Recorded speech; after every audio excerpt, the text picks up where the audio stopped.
Assalamualaikum warahmatullahi wabarakatuh. Saya Ziliswa Indraswari. Saya akan mempresentasikan paper hukum internasional dan berjudul Pengaruh Globalisasi Terhadap Kedaulatan Negara, Tantangan dan Solusi Hukum. Adapun rumusan masalah yang pertama, apakah globalisasi mempersempit atau memperluas ruang lingkup kedaulatan negara? Yang kedua, bagaimana globalisasi memengaruhi aspek politik, ekonomi, sosial, dan budaya kedaulatan negara. Tujuan yang pertama yaitu untuk mengetahui apakah globalisasi mempersulit atau memperluas ruang lingkup kedaulatan negara. Yang kedua, untuk mengetahui bagaimanakah globalisasi mempengaruhi aspek politik, ekonomi, sosial, dan budaya kedaulatan negara. Dalam penulisan kali ini, penulis menggunakan metode penelitian yang digunakan adalah metode penelitian kualitatif. Data yang diperoleh dan diolah dalam penelitian kualitatif adalah dengan cara mempelajari berbagai sumber data, termasuk sumber primer seperti catatan resmi, serta sumber sekunder seperti buku, jurnal, media massa, dan situs web resmi. Analisis permasalahan yang pertama, apakah globalisasi mempersempit atau memperluas ruang lingkup kedaulatan negara? Globalisasi telah memfasilitasi meningkatnya keterkaitan antara negara-negara, pemerintah, dan komunitas global melalui berbagai interaksi dan keterkaitan yang mencakup domain politik, ekonomi, sosial, budaya, informasi, dan teknologi. Munculnya globalisasi mengantarkan komunitas global ke dalam apa yang Kenichi Ohmae sebut sebagai era dunia tanpa batas, mengubahnya menjadi pasar global terpadu untuk komoditas, jasa, modal, dan teknologi.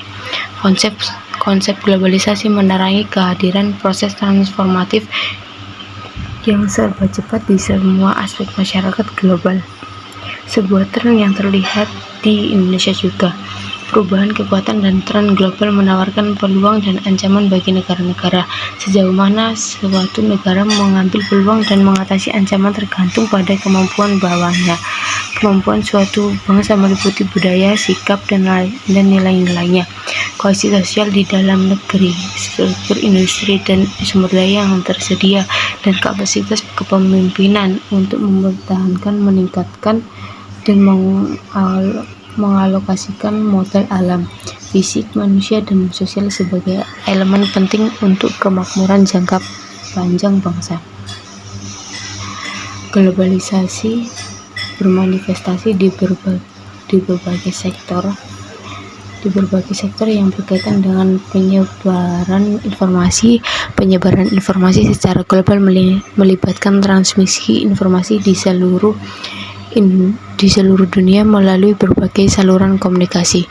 Penyebaran informasi secara global didorong oleh kemajuan teknologi komunikasi. Era saat ini yang dikenal sebagai abad informasi akan sangat bergantung pada beragam teknologi komunikasi dan jaringan yang berhubungan. Telekomunikasi memainkan peran penting dalam tidak hanya membina ekonomi global yang luas, tetapi juga dalam mengkonsolidasikan dan memperkuat sektor-sektor tertentu. Telekomunikasi diatur untuk membangun infrastruktur dasar yang penting bagi semua industri dan perusahaan untuk berkembang di pasar bebas internasional yang benar-benar internasional. Ketika kita memulai abad informasi di abad ke-21, alat-alat komunikasi penting akan menjadi mudah diakses, baik di meja kita, di kendaraan kita, atau di telapak tangan kita. Kemajuan teknologi komunikasi telah memicu revolusi dalam pertukaran informasi. Dalam lanskap ekonomi global yang rumit pada abad ke-21, teknologi informasi siap untuk mengarahkan transformasi, seperti pergeseran yang disaksikan dalam manufaktur selama era industri. Pembahasan yang kedua yaitu bagaimana globalisasi mempengaruhi aspek politik, ekonomi, sosial, dan budaya kedaulatan negara. Saat ini, komunitas global saat ini mengalami pergeseran signifikan menuju globalisasi. Tidak ada entitas, baik individu, kolektif, atau negara bangsa, yang dapat menghindari keterlibatan dalam upaya internasional yang luas ini. Proses globalisasi mempengaruhi berbagai bidang keberadaan manusia, termasuk politik, sistem hukum, ekonomi, norma sosiokultural, dan bahkan perkembangan peradaban. Sementara beberapa menganggap globalisasi sebagai perkembangan yang menjanjikan, yang lain melihatnya sebagai ancaman potensial. Ada juga yang tetap acuh tak acuh terhadap konsep penyeluruh ini. Konsep meskipun belum mengalami konsekuensi langsungnya, implikasi lain dari globalisasi informasi ialah meningkatkan desentralisasi pemerintahan dan privatisasi aktivitas-aktivitas di sektor publik atau pemerintahan. Desentralisasi merupakan penyerahan kewenangan oleh pemerintahan pusat kepada daerah otonomi dan kepada pelaku usaha. Privatisasi melalui kebijakan desentralisasi membuat pemerintah daerah menjadi otonom. Konsep globalisasi menekankan perlunya integrasi semua aspek kehidupan, bukan hanya aspek ekonomi, tetapi juga aspek lainnya. Hal ini penting dipahami karena globalisasi tidak hanya memiliki dampak terbatas, melainkan hampir meresap ke dalam semua aspek kehidupan di masyarakat negara-negara berkembang. Di samping itu, globalisasi sangat memfasilitasi munculnya konflik antar budaya. Hal ini mengingat bahwa beberapa gejala yang terdapat di berbagai penjuru dunia, khususnya mengenai konflik yang terjadi dalam ranah kehidupan keagamaan, sangat berpotensi kuat. Contohnya berlaku dalam peradaban agama Islam dan Kristen. Islam dan Kristen dapat menimbulkan benturan antar kultur Islam dan Barat dengan asumsi bahwa Islam dan Kristen adalah agama penyebar agama.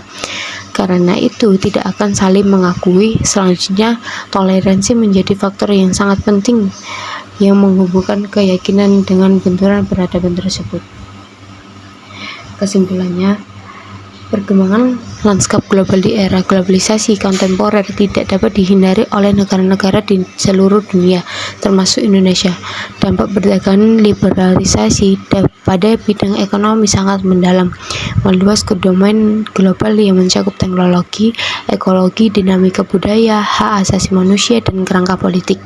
Indonesia yang diposisikan sebagai negara berkembang tunduk pada pengaruh yang dimiliki oleh negara-negara industri, dari mana keuntungan ekonomi berasal dari investasi di wilayah Indonesia.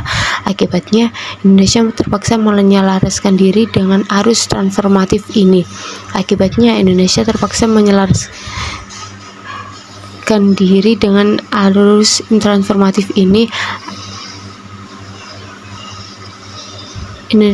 Indonesia menjalin dalam upaya menjaga kepentingan nasionalnya. Indonesia menjalin aliansi dengan negara-negara di seluruh dunia, baik sebagai anggota entitas keuangan terkemuka seperti IMF dan Bank Dunia, atau melalui kolaborasi dengan negara-negara tetangga dalam ASEAN. Dalam dimensi tertentu, Indonesia telah menjalin kerjasama bilateral dengan China untuk menegakkan stabilitas nasional dan perekonomian nasional. Dampak globalisasi juga mempengaruhi kerangka hukum dan hasil hukum Indonesia. Indonesia yang dicirikan oleh sistem hukum perdata pasti akan menghadapi bangsa yang menganut sistem hukum umum, sehingga mempengaruhi struktur hukum Indonesia. Akibatnya, kehadiran pluralisme hukum diamati bersama dengan pengenalan warisan hukum campuran.